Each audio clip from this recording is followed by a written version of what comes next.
Hey everyone, and welcome back to the channel. Today, we're diving into a topic that affects almost all of us, saving money. But we're not just talking about cutting coupons or skipping your morning coffee. We're going deep into the psychology of saving and how you can build wealth without feeling like you're constantly depriving yourself. Have you ever set a budget, felt super motivated, and then a week later, it all falls apart? You're not alone.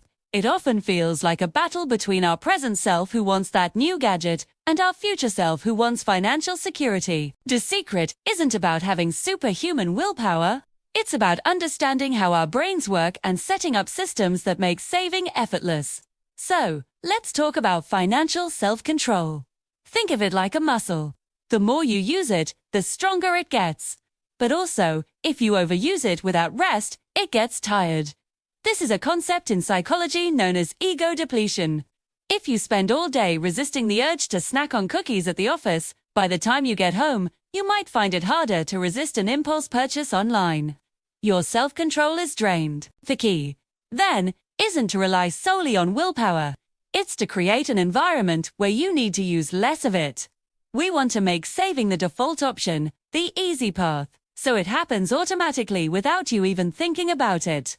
This brings us to one of the most powerful concepts in personal finance: pay yourself first. It's a simple idea, but it fundamentally flips the script on how most people handle their money. Instead of spending first and saving whatever is left over, which is often nothing, you prioritize saving. The moment you get your paycheck, a portion of it goes directly into your savings or investments. The rest is what you have available to spend. This simple shift in order makes a world of difference. It guarantees that you're always making progress toward your financial goals, whether that's a down payment, retirement, or a dream vacation. You're treating your future self as your most important bill. So how do we make pay yourself first a reality without relying on that fickle willpower muscle? The magic word is automation. Automation is your best friend in finance. The idea is to set up automatic transfers from your checking account to your savings or investment accounts. You can schedule these transfers to happen the day you get paid. This way, the money is moved before you even have a chance to see it and think about spending it. Out of sight, out of mind. Almost every bank allows you to set this up for free. You decide the amount. It could be $50, $100, or a certain percentage of your income and the date, and the bank does the rest. It becomes a non-negotiable part of your financial routine, just like paying rent or your electricity bill. This single action removes the daily decision of whether to save or spend, freeing up your mental energy for more important things. To take this automation a step further, let's talk about the power of separate accounts. It's a simple but incredibly effective psychological trick.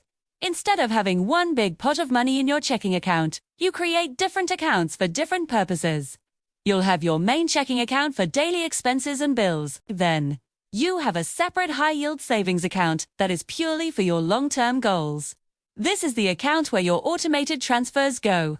It's crucial that this savings account is a little bit harder to access. Maybe it's at a different bank, so you can't instantly transfer money back and forth. This little bit of friction is a powerful deterrent against impulse spending. When you have to log into a different app and wait a day or two for the transfer, you have time to reconsider if you really need that purchase. You can even create multiple savings accounts for different goals. You could have one for an emergency fund, another for a vacation, and another for a future car. By naming these accounts like Hawaii Trip Fund or Future Home Down Payment, you create a stronger emotional connection to your goals. It's no longer just a pile of money. It's a tangible representation of your dreams. When you're tempted to dip into your savings, you're not just taking money. You're taking it away from that specific, exciting goal. This makes the trade-off much more real and makes you more likely to stick to your plan. It transforms saving from a chore into an act of building the life you want.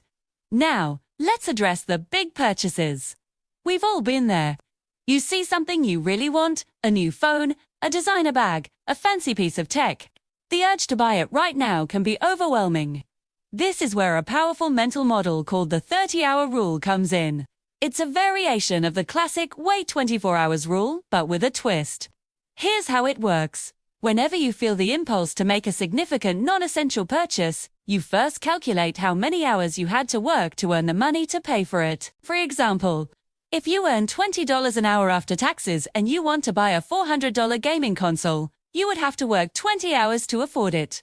That's half of a standard work week. Once you have that number, in this case, 20 hours, you then have to wait that many waking hours before you can make the purchase. So, if you sleep 8 hours a day, you have 16 waking hours. You would have to wait a little over a day before buying the console. During this waiting period, you're forced to confront the true cost of the item, not in dollars, but in your time and life energy. You ask yourself, is this console really worth 20 hours of my life? Sometimes the answer will be yes, and that's perfectly fine. The goal isn't to never buy nice things. The goal is to make sure your purchases are intentional and truly aligned with your values. More often than not, after that cooling off period, you'll find that the initial excitement has faded, and you'd rather keep those 20 hours of your life, which are represented by that $400 in your account. This rule is a powerful tool against impulse buying, which is driven by emotion. By introducing a logical calculation and a forced waiting period, you give your rational brain a chance to catch up and weigh in on the decision. It helps you distinguish between a fleeting want and a genuine need, or a purchase that will truly add value to your life. It's about being mindful and intentional with your spending, which is the cornerstone of building wealth without feeling deprived. You're not saying no to yourself. You're re-saying let me think about it and honoring the time and effort it took to earn that money in the first place. So, let's tie this all together. Building a strong financial future without feeling broke isn't about sacrifice, it's about strategy. It starts with understanding that our willpower is limited, and we need to build systems that work for us, not against us. First, you flip the script with the pay yourself first mindset. Make saving a priority, not an afterthought. Second, you make it effortless through automation. Set up automatic transfers to a separate, hard-to-access savings account. Let technology do the heavy lifting so you don't have to think about it. Third, you can create multiple named savings accounts to build a stronger emotional connection to your goals, making it easier to stay motivated. Finally, for those tempting big purchases, use the 30-hour rule. Translate the price into the hours of your life. You'd have to trade for it and give yourself a cooling-off period. This brings intentionality to your spending. By combining these psychological tricks and practical strategies, you change your relationship with money. Saving is no longer a painful act of deprivation. It becomes a background process, an automated habit that quietly works to build your wealth and security. You get to enjoy the money that's left in your checking account, guilt-free, knowing that you've already taken care of your future self. You're not broke, you're in control. You're making conscious choices that align with your long-term vision for your life. I encourage you to try implementing just one of these strategies this week. Maybe it's setting up that first automated transfer, even if it's for a small amount. Or maybe it's using the 30-hour rule on the next thing you re-tempted to buy. Small changes, when automated and consistent, lead to massive results over time. You'll be amazed at how quickly your savings can grow when you put these systems in place. Thank you so much for watching today.